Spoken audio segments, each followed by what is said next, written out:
Alright, that looks good. Hello everyone! Artemu the Violet Wizard here, and today we're continuing the Pokémon FireRed Nuzlocke. Last time we managed to make our way over to Celadon City, where we managed to win our 4th gym badge. So we're already about halfway through the game, debatably. But yeah, we still got a lot to do before we are finished this challenge. And hopefully we'll be able to get to the end. So yeah, this session is going to be quite interesting. We got a lot of battles we're going to have to get through in order to continue on with the story. And that should be very exciting. But before we begin this session, I want to quickly show that in between sessions, well, I managed to get done a bit of art involving some of the Pokemon we managed to acquire over the course of our journey. Now, this first one that I drew up, I originally did this way sooner, back around the Vermilion City portion of our streams, and I just kept forgetting to actually show it off before now. But yeah, you can kind of see all of our team here, Raditz, Oliver, Sarah, and Boss, that we acquired around the Cerulean/Vermilion portion of the adventure. And then I also drew up our teammates we got around the Lavender Town to Celadon section. So we've drawn up Coilette, Flondra in her final form, Kindle, and of course Aether in his final form. So everyone looking pretty good with the art we have drawn up so far. Very happy to get to show that off. But yeah, this session, we definitely have a lot we are going to do. As I would quickly like to show with our current team right now. So I took the liberty of training up most of the Pokemon we have to level 28, as I believe that'll be a good level for some of the threats we'll be taking in this session. Also want to briefly bring Kindle back onto the team, as I feel that she will serve this team pretty well in the future. But, namely I wanted to bring her because we are now able to use a Firestone purchased here in Celadon City in order to evolve Kindle. Now typically for stone evolutions, it is a good idea to look up what moves the Pokemon can get before you evolve them, since their level up movesets tend to differ a lot between the first form and the stone evolution. But looking over what Kindle's able to obtain, I decided that at this point it'd probably be best if we just evolve her now and get her stats up for some of the fights ahead. So we're going to go ahead and use our Firestone to evolve you.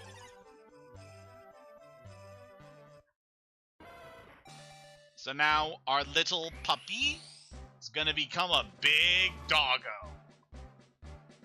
Oh, I'm so excited.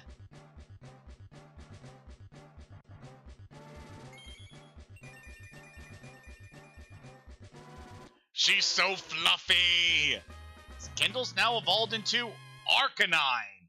It's a very solid fire-type Pokemon. Definitely one of the better ones you can acquire in this game. Just look at these stats. Woo, that is good.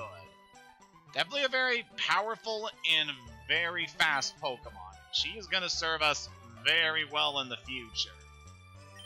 So probably not going to bring her in for this next area we're going to, just considering what we're going to be facing ahead. Yeah, I just want to make sure our team is prepped for what we are going to do. And just make sure that I want to bring the Pokemon that I want for this area.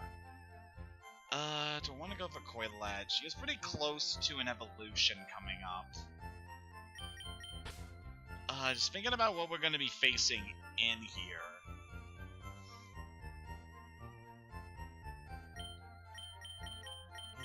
Yeah, I think Coilette would be alright. So we're going to box Kindle for the time being. But trust me when I say this doggo is going to be really useful to us. It's such a powerful Pokemon. Also want to show that in the process of training, Oliver, our little Meowth, is now fully evolved into a Persian. which sadly means that he no longer has the pickup ability, but, you know, immunity to paralysis is also pretty good.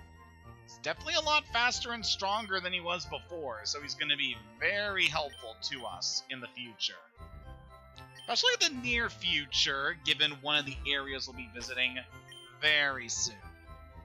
But yep, our team is looking pretty good so far. I'm just thinking again about who I want up front. Because, yeah, this point of the game, definitely need to be wary about which Pokemon we're going to be leading with, especially considering the opponents we're going to be facing very shortly. As there is one area in Celadon that we have not gotten the chance to explore yet. Rocket Game Corner, the playground for grown-ups. So how about we go inside? They offer rare Pokemon that can be exchanged for your coins, but I just can't seem to win. So this guy is actually the gym guide to the Celadon gym, but since we have already managed to beat Erica, there's not much he can tell us. Games are scary, it's so easy to get hooked. These slot games, win or lose, it's only by luck. Kid, you wanna play? You receive 10 coins from the man. We're actually able to receive coins by talking to some of the people here. It's rumored this place is run by Team Rocket. Yeah, you think? I think these machines have different odds. So yeah, the game corner here is very much a casino, and is secretly a very important operation for Team Rocket. Ooh, knew we could find some hidden coins somewhere around here. You're throwing me off, here are some coins, so shoo! So yeah, Team Rocket is able to profit off of people coming in the game corner in order to play and try to win prizes, alongside their other nefarious deeds, as we have already learned that these guys specialize in kidnapping Pokemon. So yeah, these guys are just run to the core. But here in the game corner, now that we have managed to obtain some coins, which we should be able to check in our coin case. Yep, we have about 90 coins that we can spend here on the games. Also, we talked to the receptionist. Welcome! You exchange for coins for fabulous prizes next door, which we'll definitely be doing later. Welcome to Rocket Game Corner. Need some game coins? Would you like to buy some? So, if you don't want to gamble away your coins on the machines, you're able to just freely purchase the Game Corner coins in exchange for money. So 50 coins are worth $1,000 and 500 coins are worth $10,000. So they are very pricey. But it's a lot more reliable to just grind up the money from rematching trainers than taking on the actual slots here. But while we're here, let's go ahead and show this place off. Let's go gambling! See it here in the Rocket Game Corner. Pretty simple here. Just pick a machine, and then you want to just hit the buttons in order to be able to try and get a lot of... well, just try to get some good reels here. Alright, managed to get a little bit here. So yeah, for the time being I thought it would be nice just to see what we're able to get. Now there is this element of luck, but also timing to this area. Wow, I was able to get quite a bit from that. Yep, you can also see just generally the combos you need to make in order to get the big prizes. Obviously, lining up free 7s is the best way you are going to acquire rewards here. Oh man, we had a pretty good one there.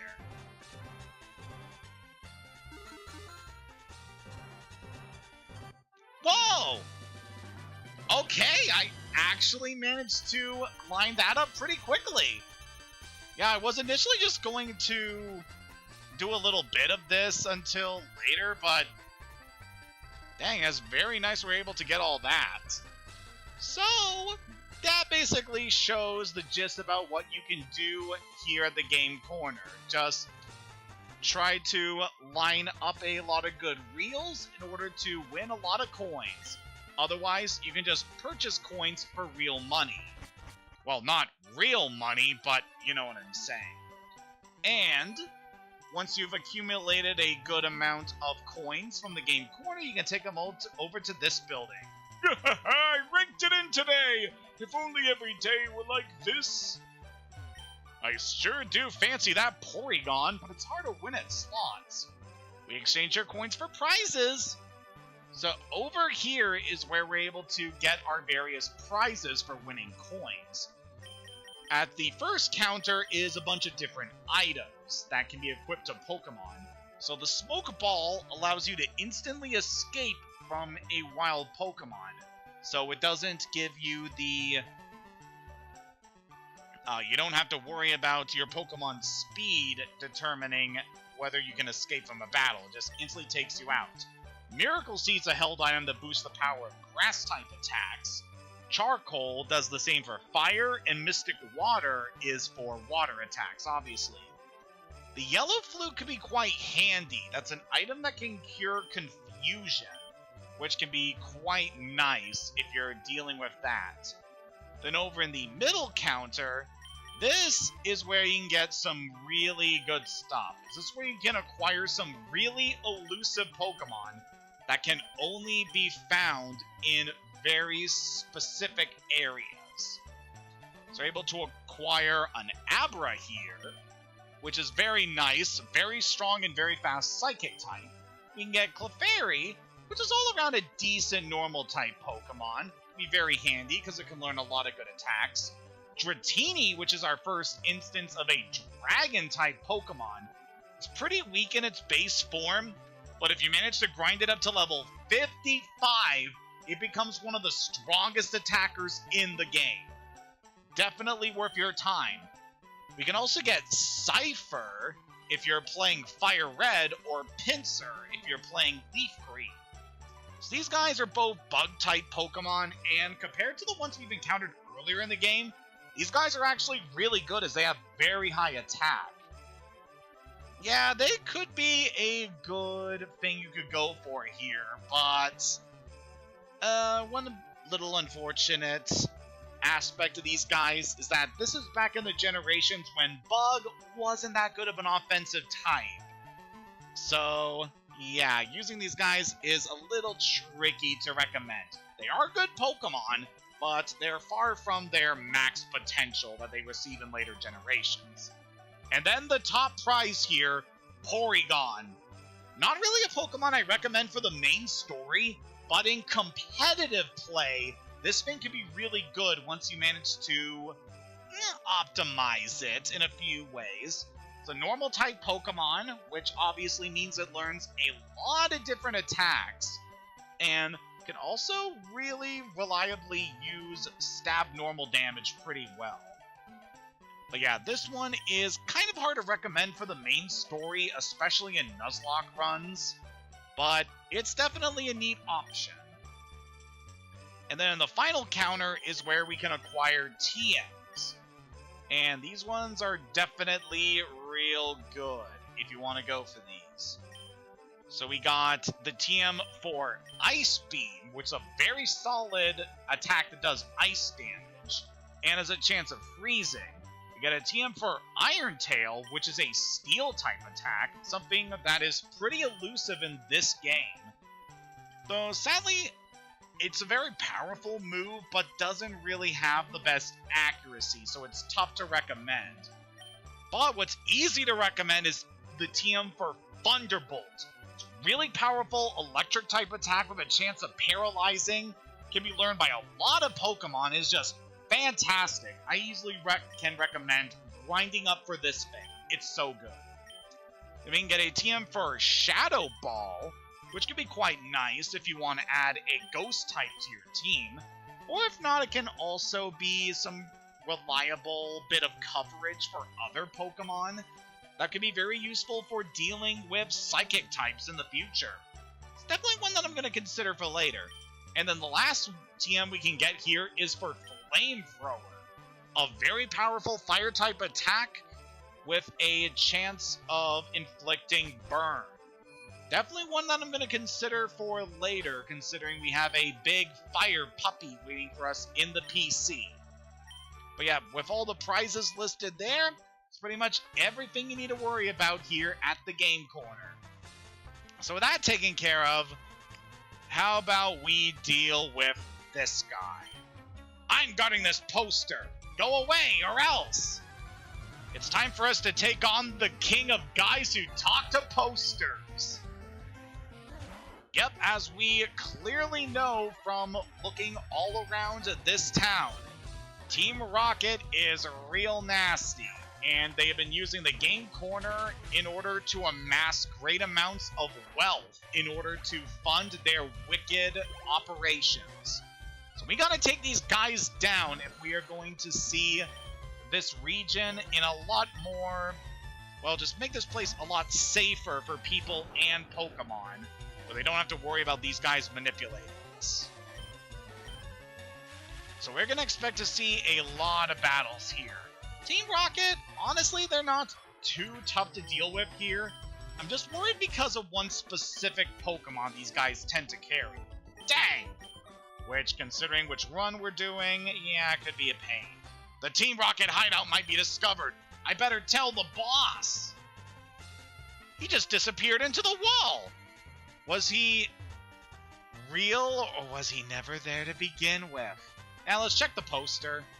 Hey, his switch is behind the poster. Let's push it. And that exposes the entrance to Team Rocket's hideout. Here is where the real battle begins. Inside the Team Rocket HQ, we obviously have a lot we gotta deal with here. There's a lot of rocket grunts and quite a few other things that we can find down here. You don't have to worry about any wild encounters, as there's nothing of the sort down here. But definitely look around this place, because there can be a lot of good items we can pick up. And thankfully you can return to this place as many times as you like, so you don't have to worry about losing the opportunity to get things here. Who are you? How did you get here? I took the stairs, same as everyone else, buddy. So yeah, we got ourselves a lot of fights against a lot of Team Rocket guys. So what is some stuff that we can talk about while we're just plowing through these guys? I guess one thing I can quickly mention, as is probably obvious to anyone who has checked out my channel recently, so I have finally decided to start uploading a lot of the VODs for different games that I had played over on Twitch onto this website. As with the new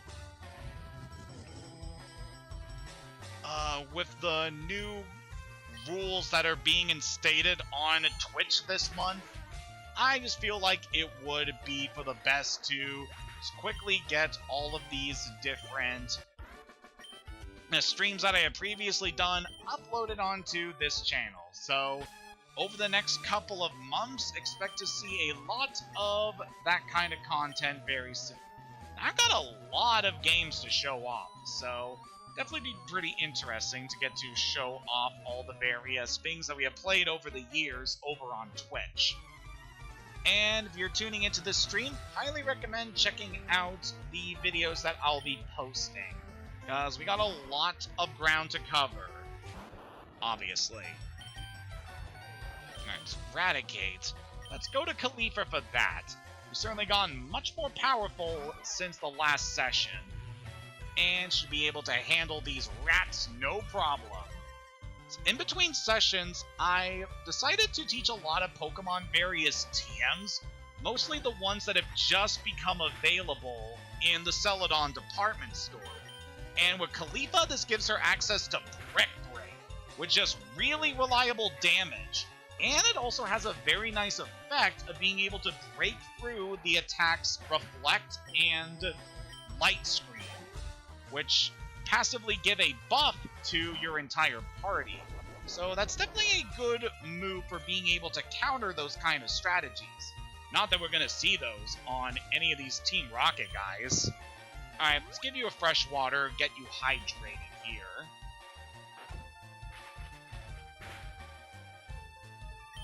Yeah, it should be able to handle anything these Eradicate can dish out at you.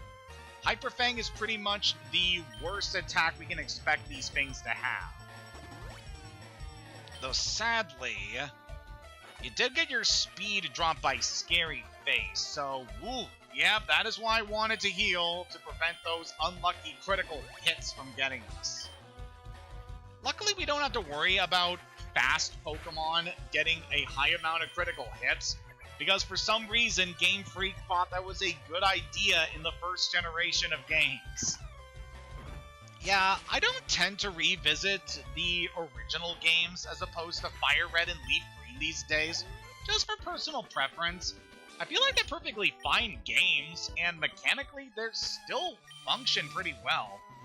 But just with everything that's been added to the series in the last couple of years, yeah, the remakes are far superior. I highly recommend FireRed and Leaf Green above playing the originals, so definitely pick them up. So we'll take the stairs down here to head to another floor. Boss said you can see ghosts with the Sylph Scope.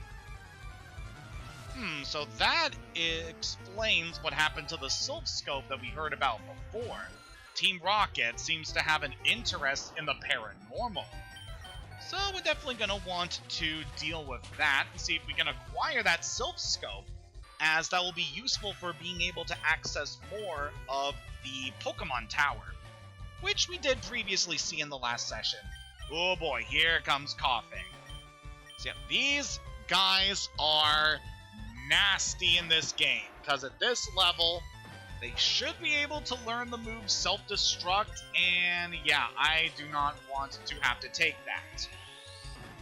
Luckily, Wilma is a Rock-type Pokemon, and she has natural resistance to normal-type attacks. So hopefully we won't have to worry about taking a Self-Destruct that will hurt anyone. Like I said before, this is a Nuzlocke run, so we definitely don't want to take any unnecessary risks here. So yeah, we can definitely expect Wilma to see a lot of use going forward, just for being able to defuse any bombs that we come across. And just pretty good in general against Team Rocket, because they use a lot of Poison-type Pokemon. Aw, that is nice. Give us a crit for that one. God, I love you, Wilma. And finishing things up with Eradicate. That shouldn't be too bad. Yeah, I can't think of any attacks that Eradicate have at this level that would be very dangerous for Wilma. Later on, they do gain an attack that's able to cut a Pokemon's HP in half, which can be pretty nasty if you're not prepared for it, but we don't have to worry about that here. Now, in this area... Oh, that's gonna make me dizzy. We got ourselves some tiles here that push us forward. So we want to pay attention to the direction of the arrows that these lead to in order to figure out where to go. We got a TM for Taunt there, and we also picked up a Moonstone. So that could be quite nice for later. I want to think about what we need to do to get to that item. Because, like I said before, I want to try and get everything we can here on our first visit. I just want to take the lower path this time to grab this Super Potion. Alright, it's pretty good. Something I'm also very thankful for is that in the remakes, they sped up the speed that you move along these panels. So yeah, back in the original games, it was a pain in just having to wait for your character just to move across here. So you can find an elevator down here. It's pretty nice. It appears to need a key. Shoot. Of course, Team Rocket are not making infiltrating their headquarters easy for us. It's like they're, you know, bad guys or something. Intruder alert! I don't see an intruder. Oh, you're referring to me. Sorry, I didn't realize until just now. Coilette, please handle this mess here. Yeah, Definitely want to bring Coilette into our team here just so we can get some more levels for her. Because she is very close to a power-up. Is going to be oh so good to us soon. Alright, level 29. I don't believe I remembered to grab a rare candy, so we can't evolve you right away. But we'll take care of that later. But now let's just deal with more of this riffraff.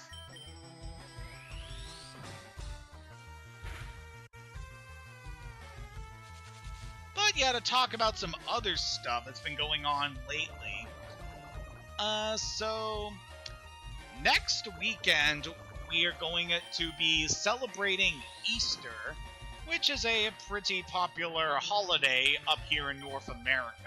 And it should be a pretty fun time. Definitely be nice to get to see my folks again, as it's certainly been a while since we've all been together.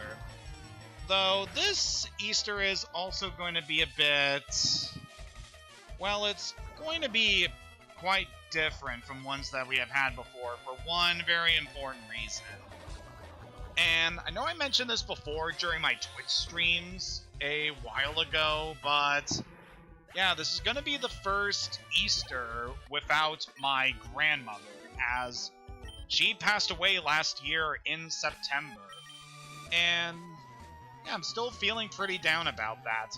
I still think about her a lot, because she was a very kind person, obviously had a big impact on my life. And, you know, it's just kind of tough, you know, knowing that I'm not going to be able to see her again, you know. But there's nothing more we can do but just keep moving. Life does not go on forever, and we have to make the best of our time here. And of course, I am spending my time on this earth playing video games online, but, you know, that's just what I like to do. Alright, Sarah, you should be able to handle the rats here. Alright, so our team is definitely quite high level compared to some of the rocket grunts here, but I want to make sure we're prepared for the fights at the end of these areas and for what is coming up. So I'm not too worried about over-leveling the usual riffraff we're going to see in this area.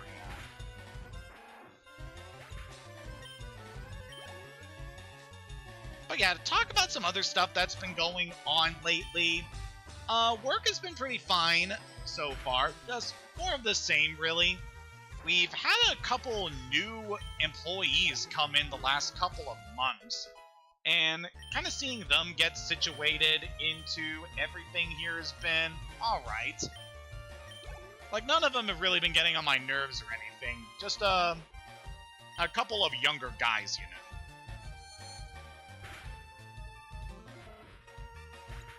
So yeah, it'd be interesting to see whether most of them will be staying at our store for a while.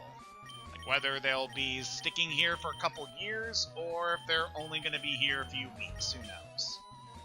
Alright, Aether, we can give you some action here. We're only going to show a little bit of Aether in the last session, since obviously we were going up against a grass-type gym, and Aether wouldn't have been very good there, no siree. But he should be doing quite well against these enemies. Though it is kind of a shame, unlike his namesake, he isn't able to just freely change which element he is attuned to. So he is purely going to be using the Hydro element against opponents. We can't switch to Animo, can't switch to Geo. Man, just referencing that, I do want to get back into Genshin, since I took a bit of a break from that game so I could focus on Xenoblade Chronicles X, since that recently came out.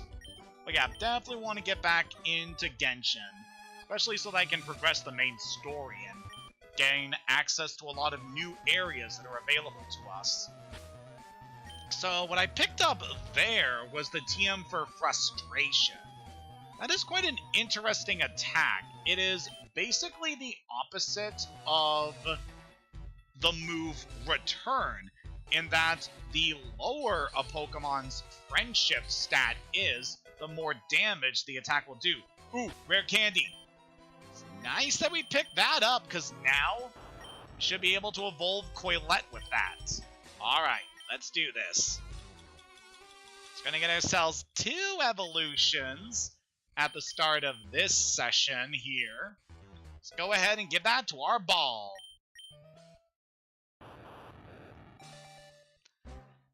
It's time.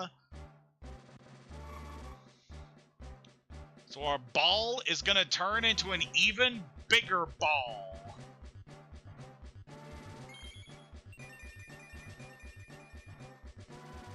And she's got a mouth, too.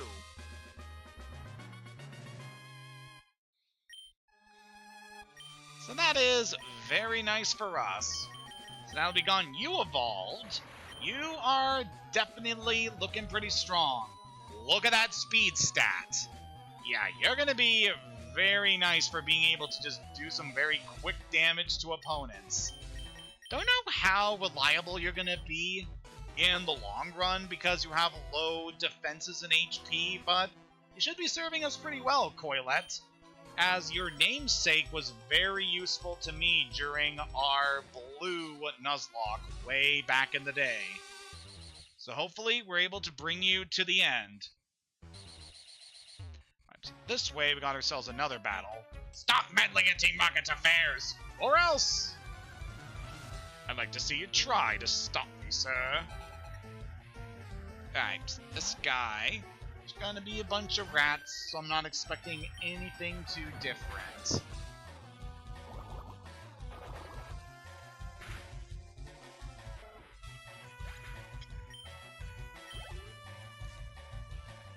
I'm just kind of thinking about some other stuff to talk about. So pretty recently I've been tuning in to some streams over the last couple of days from a user who goes by Connor, who has been doing a series of streams where he's recording himself biking across Japan with some of his friends.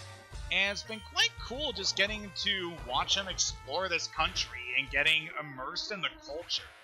Just very nice to vicariously experience things alongside him, just viewing the stream, and yeah, it's been pretty fun to watch. Especially because Iron Mouse also tends to join in those kind of streams, as she and Connor are friends. And it's always fun to get to see them together, because I really like Iron Mouse. She's such a good content creator. So we picked up some black glasses there. That is going to be a pretty nice item for one of our Pokemon. Don't believe anyone on our current roster can effectively use those, but those will be good for later. So that is an item that boosts the damage of Dark type attacks. Dark is kind of an interesting type in this generation, as before we are going to complete this main story, you're not going to be encountering any Dark type Pokemon in the wild, because that type wasn't invented or given to any Kanto Pokemon back in the day. So the best we can rely on is Dark type attacks that show up in a couple Pokemon's movesets. So yeah, that's definitely something we'll need to consider. Which is especially going to be painful for us, since Dark is one of the best types to use against Psychics, since Dark type Pokemon completely resist. They're completely immune to damage from Psychic attacks. The elevator doesn't work. Who has the lift key? By process of elimination, I'm going to assume you do. This guy's got a Poffig. Alright, let's switch over to our bomb-diffusing rock, because that's pretty much her role now. Don't worry, Wilma. We'll get some battles where you're not just going to be used as a wall. But still, it's a useful role that you fill on this team.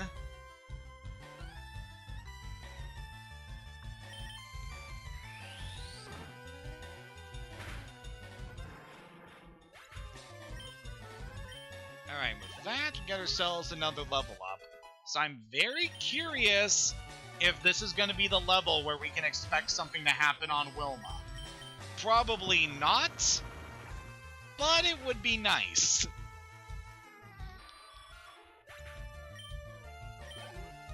You know that? We took this guy out. No! Oh no, I dropped the lift key! You absolute dunce. So with that, we managed to acquire the key to the lift. So we can use that to quickly move around the floors. Once we get back over to the elevator...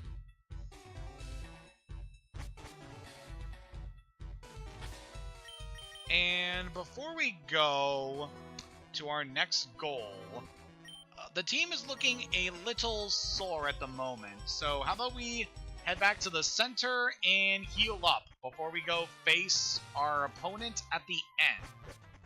Because obviously there's still quite a bit we have to see here. And how about we swap out Coilette, as I feel like she's not going to be too useful in the fight ahead. We already managed to get her evolved, and that is just fine by me. So how about we bring Bulbo back in for old time's sake? So I kind of felt that it would be nice to rely on Raditz over Bulbo, at least until we get this guy trained up a bit more. As, at this point, Bulbo is still pretty good, but he's still a few levels away from being able to really get strong. And if anyone is familiar with this series, you know exactly what I'm talking about. He's definitely good, but when you compare the stats between him and Rad over here, yeah, it becomes very apparent which one is the stronger attacker at this point.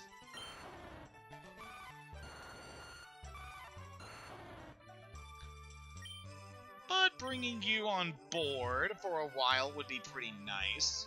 Especially with some of the opponents we still have to deal with in this area. Alright, so now that we got the lift key, it's time to make our way to where the elevator is. Sadly, we can't access it from this floor, so we need to head back to the basement second floor and maneuver past all of these again. Yep, not too hard of a puzzle as long as you're able to pay attention. And I have done this place so many times, I probably get through this whole area with my eyes closed, honestly. Alright, so let's head to the basement 4th floor. So for here, just want to make sure we clear up as many things we can find here. Ooh, calcium. So that boosts the special attack of the user. Let's give that to Aether. I expect we're going to be using a lot of Aether in the future, so that would be very good to give to you. And we got ourselves 2 opponents to deal with over here. I know you! You ruined our plans in Mount Doom! So it seems we definitely amassed a bit of a reputation among Team Rocket thanks to our meddling. So I definitely appreciate that. And let us deal with the rest of this riffraff. Poor little Sandshrew, you're too cute to be used by someone as wicked as Team Rocket. Then next up is Sandslash, the evolution of Sandshrew. Definitely a Pokemon I really like. This thing is just really strong. But not enough to handle Aether. And then the last Pokemon you got is an Ekans. Not going to be able to do much to us. But I appreciate the effort there, Ekans. Burned again! What are you talking about? I clearly used water attacks on you. Yeah, well. Alright, for this one. So I know which Pokemon this guy is definitely going to be using. So, how about we swap to Khalifa to deal with this guy first? How can you not see the beauty of our evil?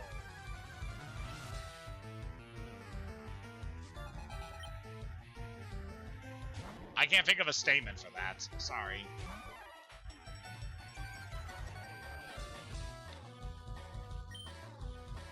Alright, Khalifa should have a pretty easy time against this little snack. So, talk about a few of the differences between FireRed and Leaf Green and Let's Go Pikachu and Eevee, as well as Yellow version.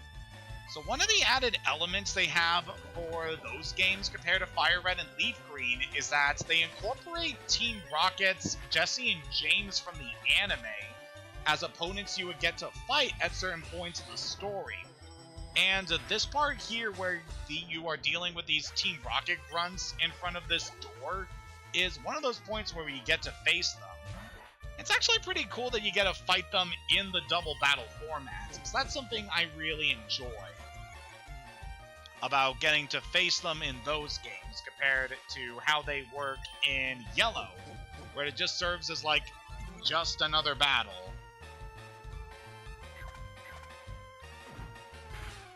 And another neat thing they added in Let's Go Pikachu and Eevee is one of the other characters that you would be able to see in this area who received a lot of... what am I trying to say here? It's a character who appeared in Heart Gold and Soul Silver, was kind of retconned into always being someone associated with Team Rocket. And just including him in the story of Let's Go Pikachu and Eevee, I thought that was a really cool thing that they did in order to tie in all of these different story elements together throughout the different games. So I definitely really appreciate that.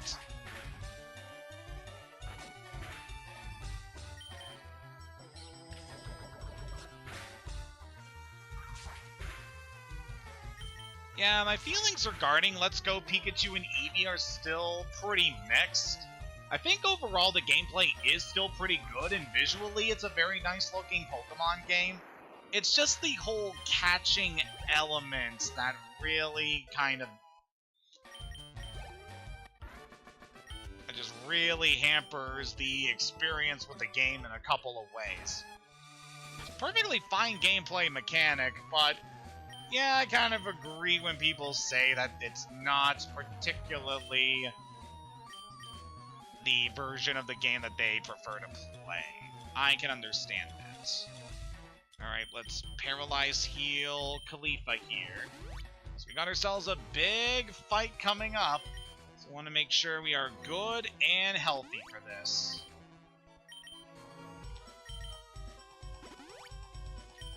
Alright, probably be a good idea to also give some berries to our Pokemon. Let's go ahead and Orin up, just so that we are absolutely secure for the fight that is coming up. Because, yeah, this one can be nasty if you're not prepared.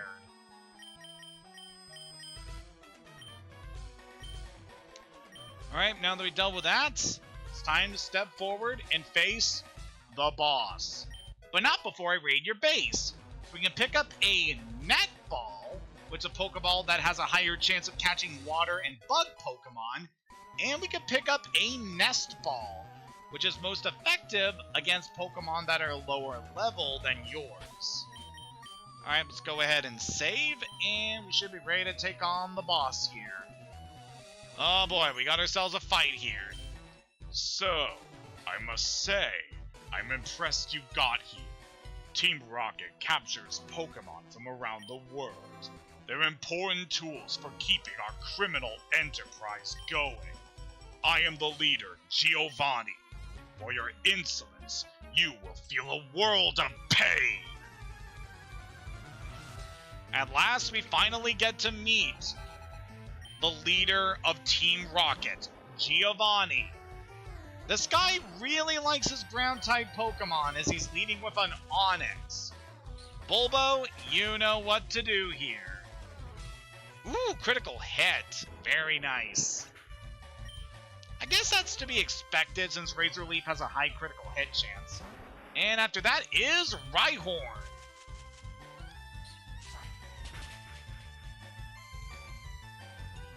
And another critical hit. Really wasn't too bad. Alright, but this next Pokemon is where things are gonna get real. Kangaskhan. This thing is a monster of a Pokemon. We'll definitely want to try and put you to sleep before we make our next move. Oh, come on. I don't like getting that bite. And Mega Punch. Ooh, that's going to be a lot of damage. Oh, man, I am glad that we survived that.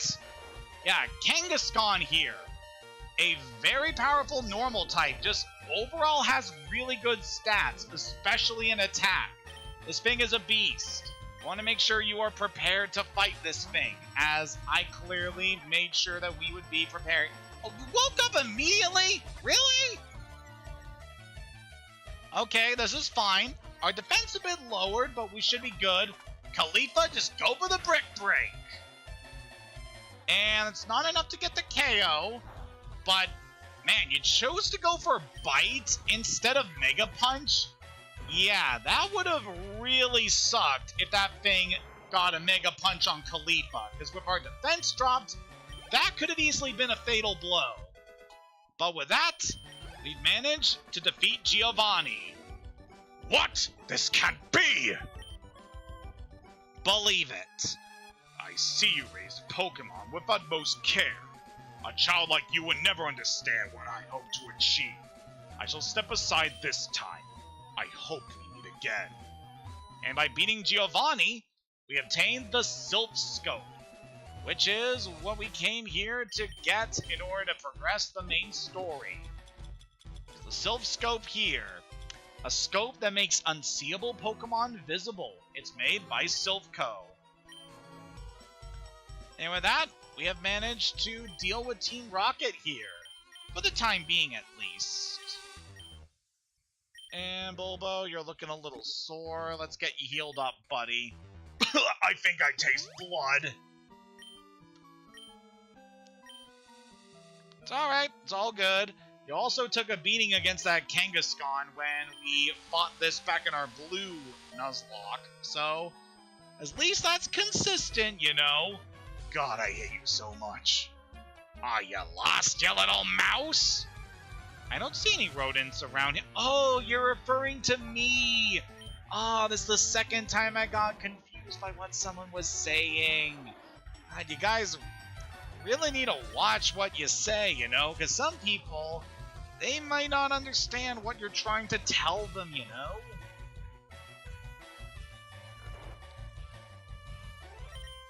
Alright, so while this Grimer is out, we can freely switch on over to Sarah. And hopefully take you out before you wake up. So yeah, I am quite happy we managed to get through Team Rocket with very little trouble here. I was expecting to receive a little bit of danger from the potential exploding coughing, but honestly, wasn't too bad.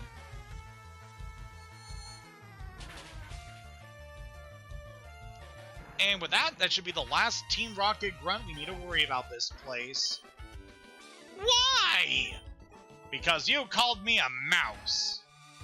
Uh-oh, that ruckus somehow opened the door. So yep, that door blocking the way to the elevator is now open somehow. And we are freely able to depart. So we are all done here in Celadon City for the time being. I may come back here to try and grind up some coins in the future, so that would be pretty reliable for us to get some new attacks for our team. Very reliable for us. But I want to take this moment to sell some of the loot we acquired. Moonstone could potentially be good for us in the future. We can't even sell these, so there's no trouble for me here. And then we have those black glasses, which we could give to one of our teammates. Considering where we're going to be going next, I definitely want to rework the team a little bit. Alright, so for this area, just want to quickly check some of our Pokemon. So I definitely have a few in mind that would be good to bring for this area. Majestic, honestly. Yeah, you have Bite, so that would be quite useful. Khalifa, you are going to not be good here. I'm just kind of weighing my options. Apherd's still being good to bring in. Sarah's pretty good. Wilma, you're level 30, so I think you could take a bit of a break. So yep, let us swap around a bit of our party. It's not expecting Raditz to be too helpful here. Let's bring in Oliver in to replace Khalifa. Flandra, I definitely think you'd be... Yeah, you'll be good for this area.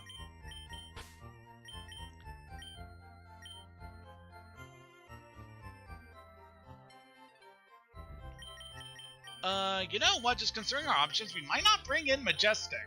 Oh!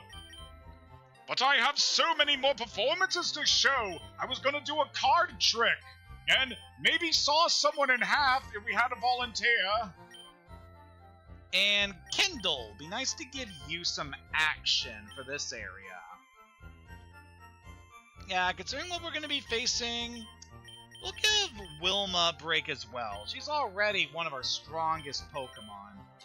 And Zoe, you'll be fine for the time being, I think. Just looking over our options, and just want to make sure we have a good party for the next area we're going to see. And, of course, I want to get some levels up on Bulbo very soon, so that's why we're bringing you on board. But, yep, I think we're going to be pretty good for this next area.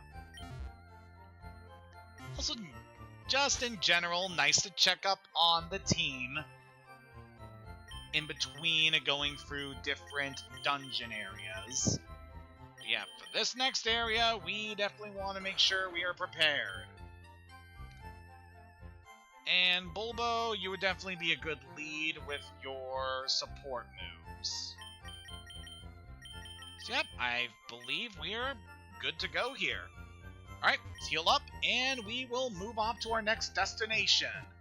Because now that we got the Sylph Scope, that means we have a new area that we should have an easier time getting to explore. And potentially get us some new catches. Alright, so Route 7, there is nothing more we can do with this area for the time being. So we're just going to move on without trying to do anything. Maybe there could be an item down here in the underground path, because there usually are items down here. Nope. Alright, so let's move on.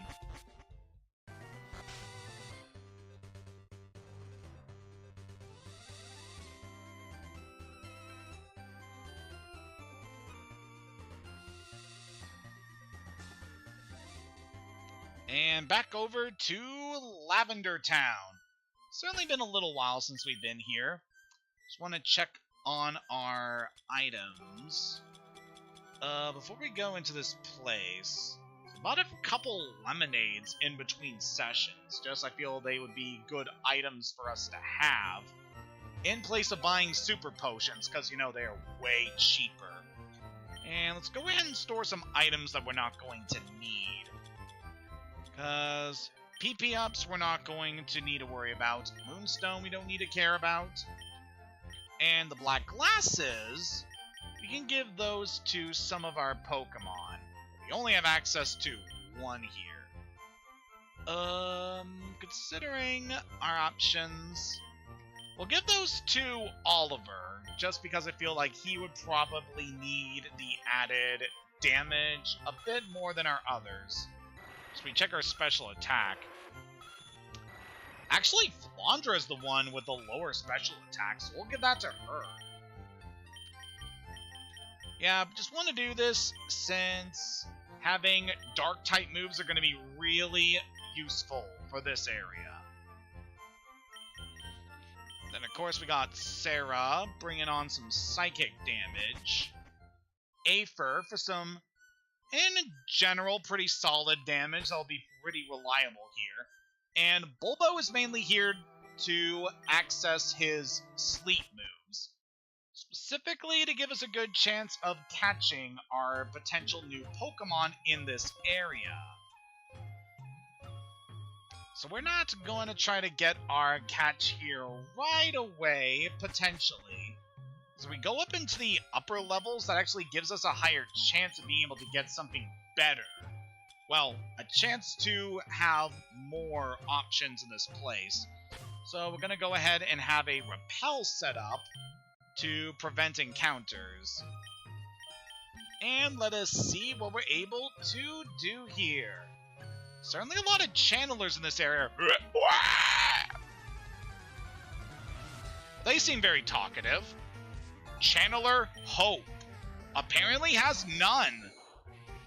So on all the trainers we're going to see here in this tower, they are all going to be using Ghost-type Pokemon, specifically Ghastly.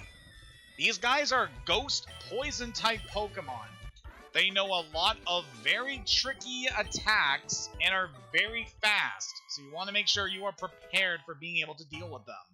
You can pick up an escape rope here in the first main area of the Pokemon Tower, which is certainly useful if you want to quickly get healed up. Begone, malevolent spirit! Now, the dialogue from a lot of the channelers in this area is suggests that they're being possessed by the spirits of deceased Pokemon that have suddenly turned malevolent. And I like to imagine that the malevolent spirits are manifesting as the Ghastly that we are encountering. As whenever we defeat them, that makes the channelers feel well again. The others above, they must have been possessed. So yeah, we are exorcising wicked spirits from all of these different people who are meant to mediate and take care of the sacred burial ground for the Pokemon here in the Kanto region. Definitely pretty interesting. It's very nice to see, like, horror elements established here all the way back in the first generation games. Oh, it's happening! It is time for an evolution, and to see if this actually works.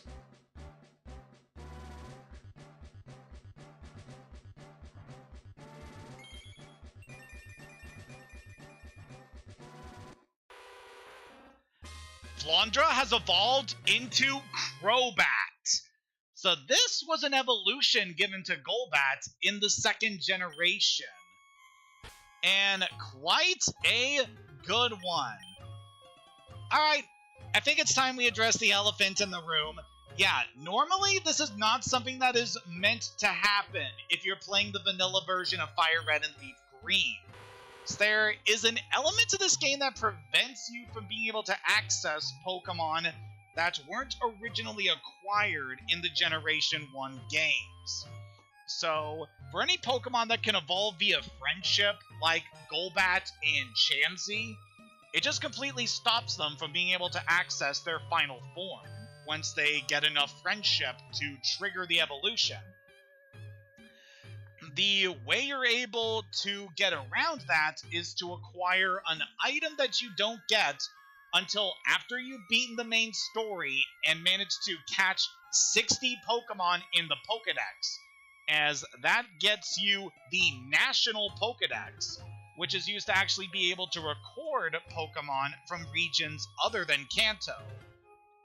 So I did a little bit of preparations that I did before starting this stream series to make sure that we had the National Pokedex from the start. So that's why we were just able to evolve Flandra here. And yeah, this is definitely an evolution I wanted us to get here, because look at those stats. She's definitely a lot more powerful than she was before. And going forward, yeah, Flandra, you are going to be very useful to us going forward. Just having a very reliable poison flying type is going to be very good to us, especially with the attacks that you have. Yep, with that, I am very excited to be bringing you on board. Alright, so with all of that out of the way, it's time for us to move on. So we got a lot more battles to do. Be cursed with me!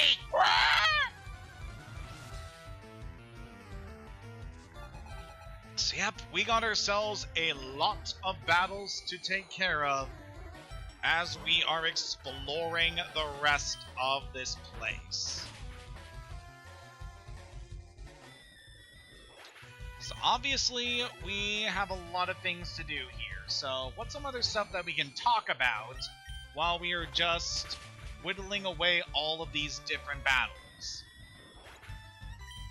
Something I could mention, it's kind of interesting. So, I have been following a channel called The Odd Ones Out for quite a few years. He talks about a lot of different things, usually from his life or various pieces of media that he's enjoyed. And pretty recently he posted a video going over a certain topic that's pretty interesting as far as internet history goes. And that's regarded to a certain video of a sheep that does a very famous scream. And just kind of going through the whole rabbit hole of people mistaking the sheep for a goat because of its appearance. As well as some other things, like the video actually being manipulated and how it's a stock scream sound effect instead of an actual noise made by the sheep. And yeah, definitely a pretty interesting video. Have a lot of effort put into it, obviously. And yeah, just very fun getting to see that video and get his opinions on that whole subject. Because yeah, I think it is pretty interesting to analyze a lot of content that has become synonymous with internet culture, you know? Especially those kind of videos.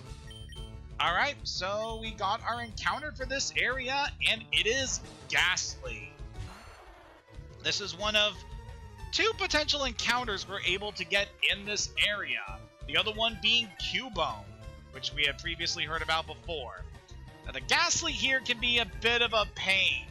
They're able to inflict us with the Curse status. Curse is kind of an interesting attack. It has a different effect depending on the type of Pokemon that uses it. If it's a non-ghost type, then it lowers the speed stat of the user in exchange for boosting its attack and defense. But if it is a ghost type using it, then the Pokemon will cut its HP in half in exchange for inflicting a unique status upon your opponent that drains the Pokemon's health by 1/4 of its max health until it finally expires. So yeah, that is nasty.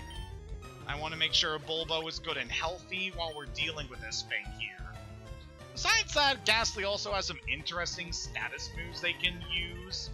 Like they're able to inflict us with Spite, which can lower the power points of the last attack used by the user. So that's obviously something to watch out in this area, as the wild Pokemon here will just try to whittle down your resources. But with that, we caught ourselves a Ghastly. The Gas Pokemon, a being that exists as a thin gas, it can topple a Copperaja by enveloping the prey in 2 seconds.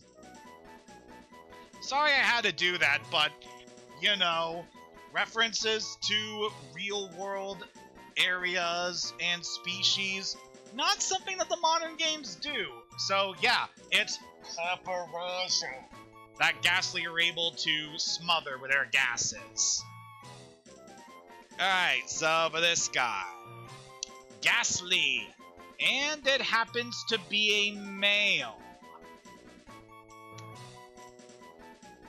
So, back in my blue Nuzlocke, I caught a Ghastly, and I added it to the team. And that Ghastly was a very, very helpful member and was with our team all the way until the end. And so naturally, given the time that I was playing for that Nuzlocke, I decided to name that Pokemon after a certain character from Dragon Ball Z Abridged. And we're doing it here today! Nappa's back, baby! Woo woo! I don't know if I'm actually gonna use Nappa on this team, but, you know, Ghastly is still a good Pokemon, so... Oh no, might happen. Alright, let's heal you up, Bulbo. It's kind of bringing you on board to use your sleep to take care of that thing, but then it used Curse, and I was like, I don't want to waste my time.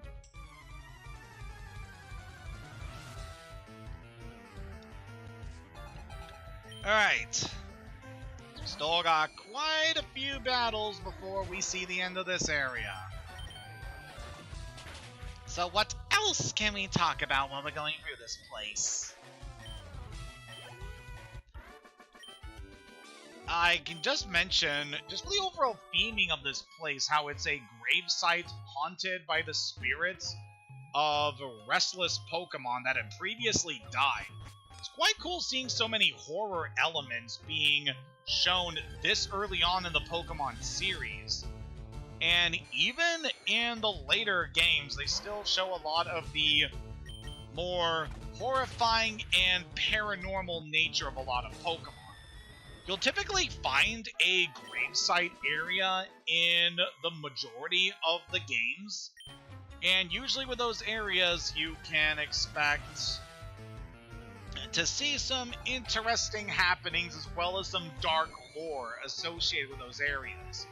Not just with these areas having a lot of deceased spirits haunting the areas. Usually there will be other paranormal activities going on. Usually we can see ghosts of a human visage in some areas, like the old chateau in Sinnoh, or in that one apartment building in Lunio City. And yeah, it's quite interesting just seeing all these horror elements in this series. Come, child, I have purified this space. You can rest here. So by stepping into this square here, enter the purified and protected zone. Hayden's Pokemon were fully healed. So this gives us basically a free Pokemon Center here in the middle of this tower. Just have to step into that square to be fully healed. Zombies! God, I am so tired of zombies. It's so cliched. Yeah, we still got more of these to deal with. Every frickin' encounter in this area is going to be Ghastly, because there was only one Ghost-type family back in the Generation 1 days. Thankfully, they have diversified the selection of Ghost-type Pokemon in a lot of the later games, and Ghost is actually one of my favorite types conceptually, just because of all the different kinds of spirits they're able to show off. And it's very fun seeing all the different concepts they do.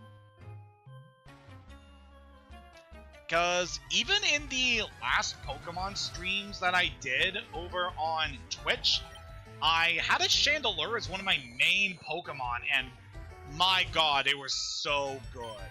Like, such a great Pokemon.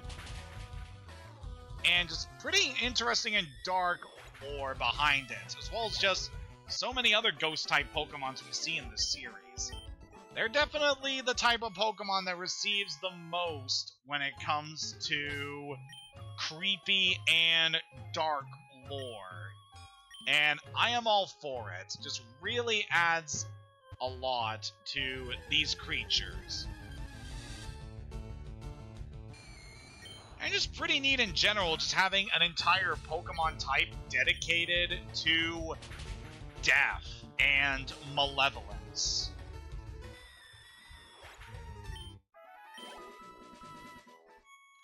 Really makes this world feel special, and also horrifying, Like, I've stated previously that I would love to live in the Pokemon world, but my god, these things are horrifying. Like this guy here, Haunter, the evolution of Ghastly. This thing is pretty much just Ghastly, but stronger, with better stats. Also, I just love this thing's design with the floating head and how its hands are independent from its body. God, it's such a good design. Love Haunter so much.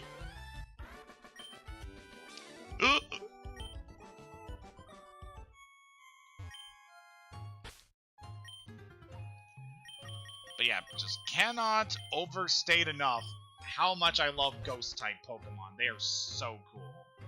Sadly, we didn't get many back in the early days, because we only got Ghastly in its evolutions in the Generation 1 games, and then Generation 2 added only one new Ghost-type.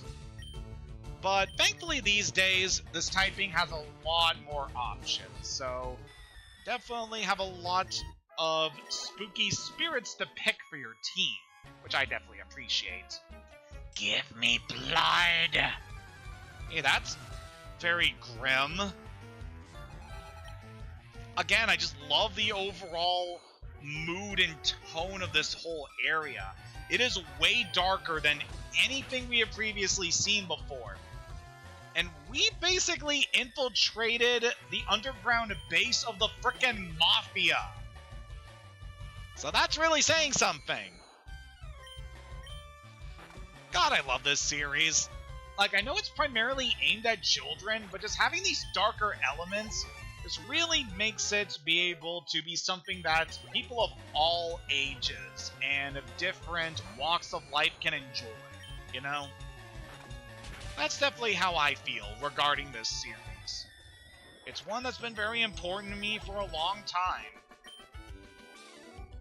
And even to this day, still get such a kick out of playing through these games, as I've obviously made it apparent throughout all of my different playthroughs. I love this series. But again, we got more of these things to deal with. Thankfully, we are almost done with this place, but yeah, we still got a lot to do before we're done here. You're not too good, but Oliver can weather basically anything these things can do, so we should be good. Unless it uses Confuse Ray. Okay. Yeah, obviously, with regards to Ghastly, expect not really a lot of damaging moves from these guys, but they have a lot of status moves, like Confuse Ray, Curse, Spite, that they can inflict you with. They're a very tricky type, is what I am saying here. Like what I was saying before with regards to Grass being a very tactical type, Ghost is definitely in that same boat, where they're not really the most offensive Pokemon out there, but especially with Ghastly, they have very high speed, and that enables them to be able to use their wide array of status moves to great effect. They're very tricky and tactical Pokemon in order to get around and also when using them on your team.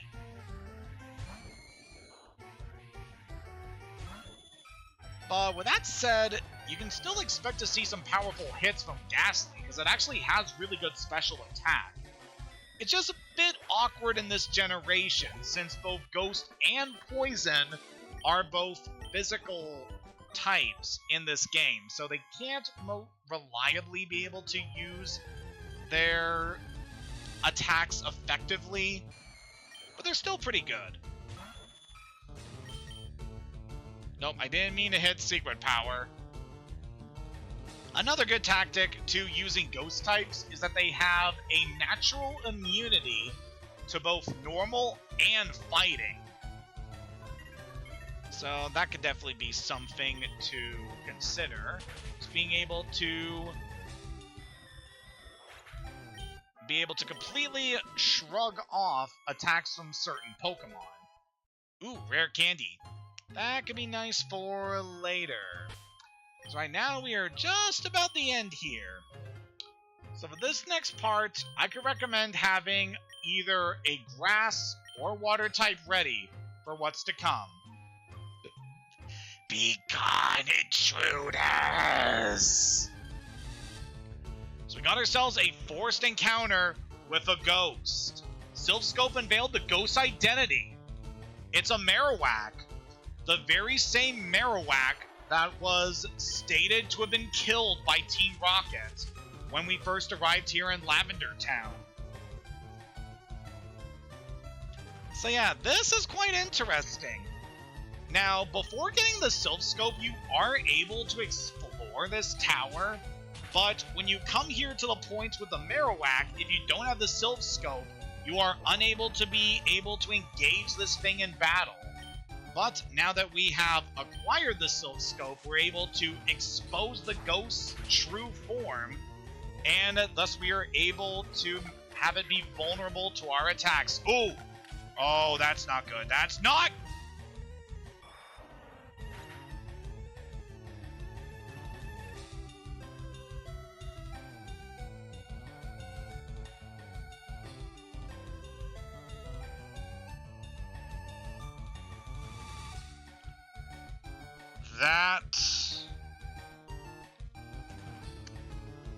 That was bad.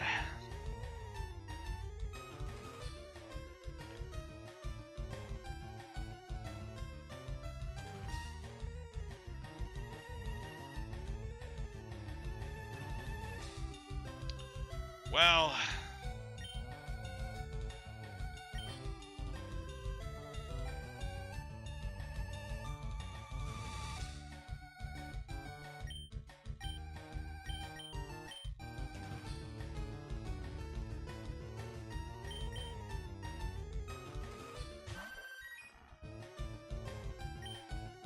Our second fatality of the run has finally happened. Of all Pokemon, why did it have to be Bulbo? The ghost was the restless spirit of Kubone's mother. The mother's spirit was calmed. It departed to the afterlife, where hopefully she'll stay. God, this sucks. Bulbo was so close to evolving. And yeah, this especially hurts for me because poor guy. He was the first Pokemon I ever used in my very first Nuzlocke run back in the day. And he managed to last the entirety of that run. I mean, compared to that original run, we have had way fewer deaths than I did, but oh man, this really stings. Bulbo was so good. He was gonna get even better.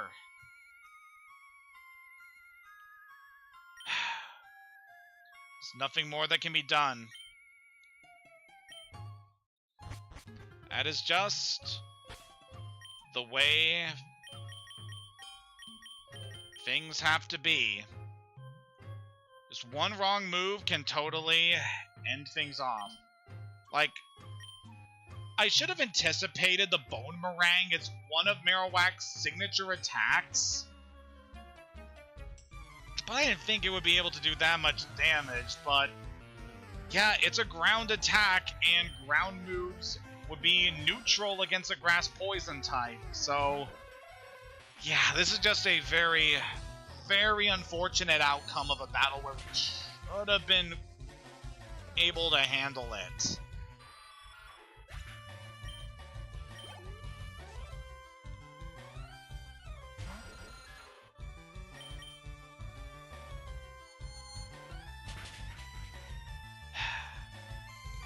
Well, there's nothing more we can do but get to the end of this place.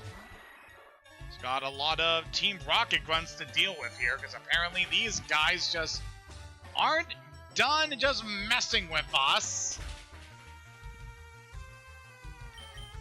So we'll just do our best to take care of these guys, and then we'll be finishing up this tower. Well, at the very least, we won't have to travel far in order to bury our boy.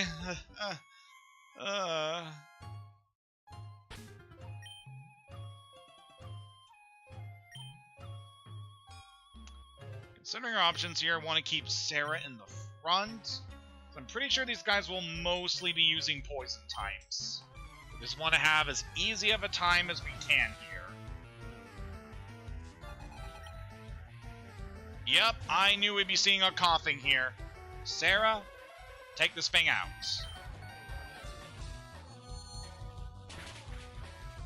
There we go. God, I feel absolutely miserable about letting Bulbo die there. Like, it always sucks to lose a starter above all else, because it was the very first Pokemon that started your journey, and they're typically some of the strongest Pokemon that you will have on your team when they're fully evolved. But this one especially stings, because he was named after the very first Pokemon that I started these challenge runs with. A challenge that I have been doing for over 10 years at this point. Soon to be 20. Well, that's not going to be for a while, actually, but, you know. My god. I just feel so bad about letting Bulbo die like that. But we're going to set aside our emotions and focus on the here and now. So gotta take care of these grunts in order to finish up this tower.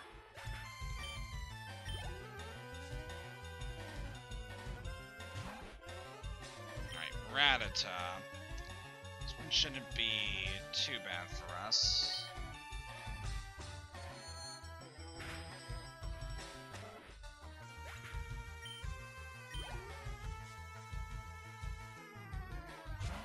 And Eradicate. Hypnosis. There we go.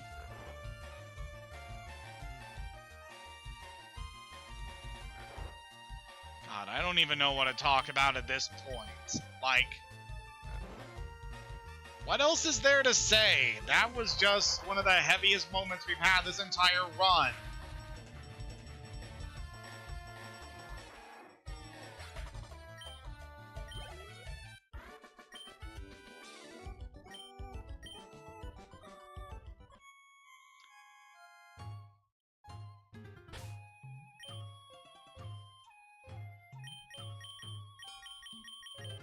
Thank you, Sarah.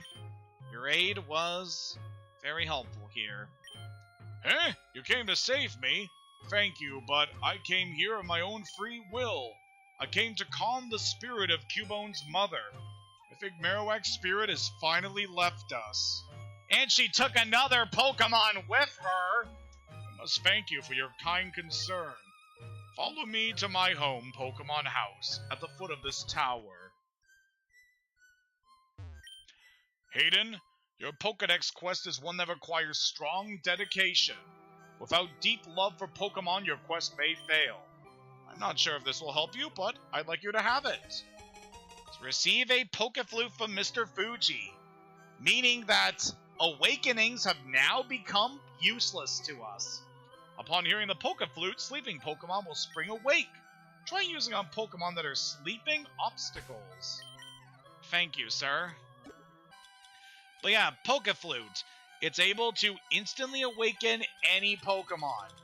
And like I hinted at before, this item is able to even awaken Pokemon in battle. So yeah, we no longer have to worry about awakenings.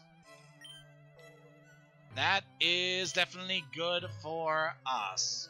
And it's going to be necessary if we are going to move forward on this adventure. Of course, we still have the matter of putting our friend to rest.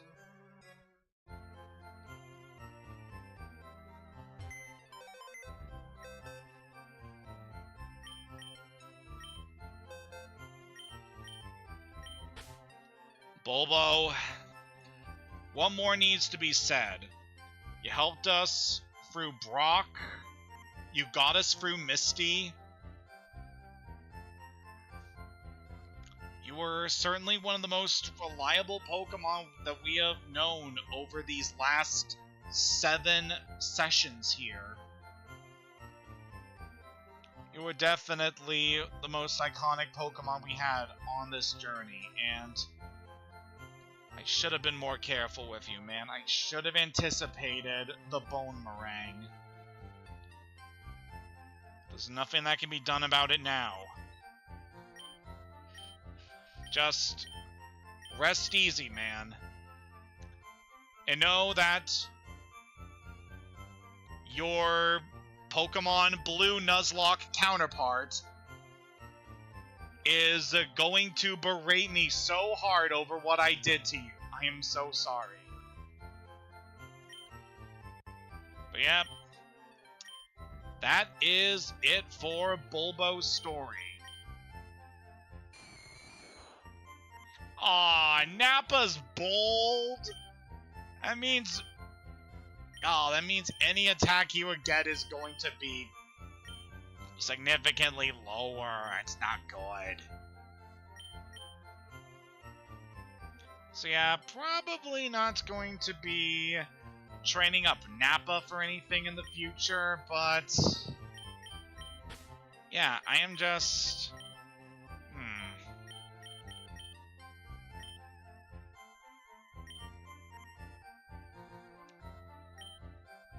So we're definitely going to need to think about what our next plan going forward is. Well, considering our options, Wilma is a pretty good call for our next teammate.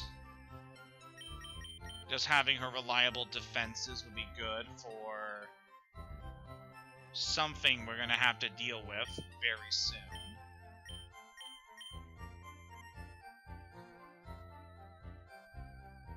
Yeah, I'm thinking about what we're gonna need to do, cause yeah, we got a fight coming up that could also cause us a bit of trouble. Specifically because of the Pokemon it entails. God, I wish I had some Pokemon of Intimidate. That would be useful here.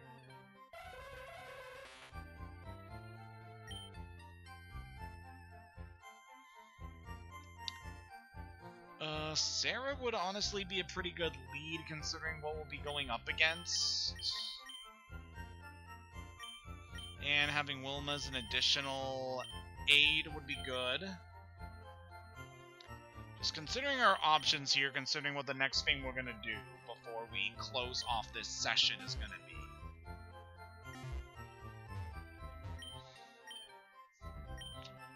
But yeah, this really stings. Losing someone as reliable as Bulbo at this point, and before he was gonna get to achieve his final form too. That just is really rough. But there's nothing more we can do but persevere. So what I want to do now is we are going to head all the way back to Route 16, as there is something we are now able to do now that we have acquired the Pokéflute. So just bear with me a moment as we make our way over.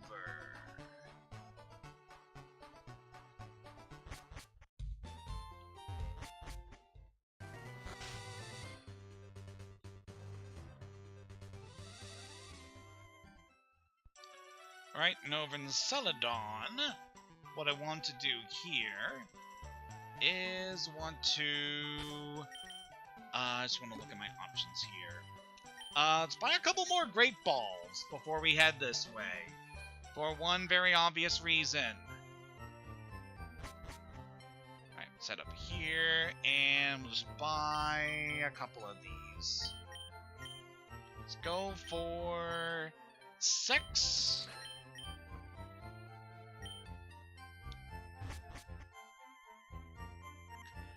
And yeah, we should be pretty good for this. So I want to head Route 16, because we got ourselves this big lummox over here to deal with.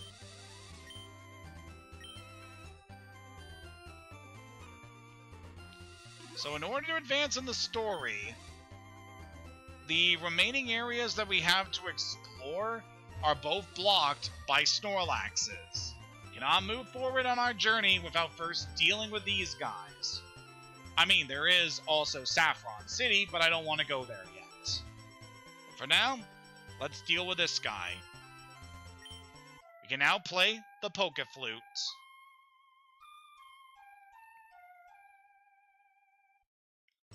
Snorlax woke up. It attacked in a grumpy rage. Yeah, I know exactly how you're feeling right now, Snorlax. So this thing is a beast of a Pokemon. So we got ourselves a level 30 normal type. This thing is really, really good. Easily one of the strongest Pokemon we can encounter at this point in the game. So I wanted to go for Hypnosis there to try and put this thing to sleep for a very important reason. Let's heal up because I don't like the damage I took there. Yeah, we should be pretty good here. Snorlax here. This Pokemon has a lot of HP and a lot of special defense, making it one of the best special tanks we're able to acquire in this game.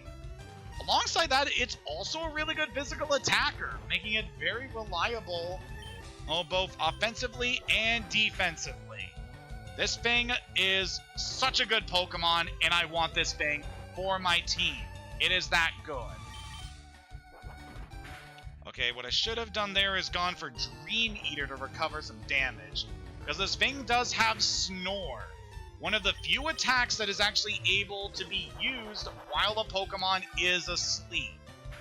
Let's go for the Dream Eater to heal up a bit of damage, not as much as I would have liked. So yeah, what we're going to see here, this thing will be putting itself to sleep with rest in order to recover its health. And then we want to try to weaken this thing before it is able to wake up so that we are able to... Ooh, that's very good. Just managed to do some good damage with that crit and managed to fully heal us up. So now that we have one more free turn, let's go for a headbutt, try to weaken you some more. Then we're going to want to go for captures. So want to make sure we have plenty of Great Balls for this, as it's pretty much the best option we have for catching Pokemon at this moment. The Snorlax is pretty tricky to catch. It has a pretty low catch rate, but if we're lucky, we should be able to get this guy. Ugh. Don't like that, buddy. Don't like that at all. Let's put you to sleep, then we'll heal up Sarah, and then we can resume trying to catch this guy. As long as we have this thing asleep, we shouldn't have to worry too much from damage outside of Snore. And yeah, that's pretty much what we're going to be doing here, just trying to catch the Snorlax. We also have the Snorlax over on Route 12, so in case we accidentally screw up, we have another chance of catching this thing. There we go! That actually wasn't too painful. So thank you, game, for giving me this after you took away my Ivysaur. But yeah, Snorlax, the sleeping Pokemon. It is not satisfied unless it eats over 880 pounds of food every day. When it's done eating, it goes promptly to sleep. Man, a Pokemon after my own heart here. But yeah, we want Snorlax, as this thing is going to be a very reliable team member to us in the future. And we are going to call you Valium. This is also the name that I gave my Snorlax back in my blue Nuzlocke, which, oh man, I hope this one lasts a lot longer than that one did. With that, we have managed to get ourselves another capture. So this one's going to be very, very reliable to us.